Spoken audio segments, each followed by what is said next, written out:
Time buat timing tu hari. So sekarang kita berada di Blitar Datuk Sagung. Peristiwa yang tak diingini berlaku pada hari ni. Kereta ni menghadapi kemalangan. Time buat timing tu hari.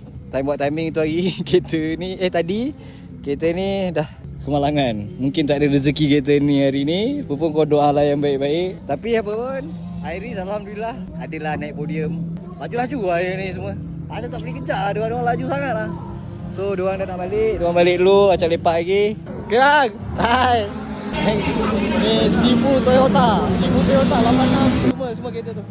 So abang Sepo gerak dulu, tinggal Acap seorang ni. So jadi tak tahu gimana. So apa pun, doa yang terbaik untuk kita orang semua. InsyaAllah next week nanti apa-apa Acap update.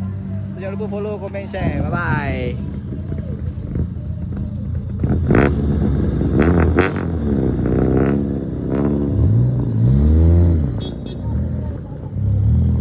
Acap kena tinggal, bye.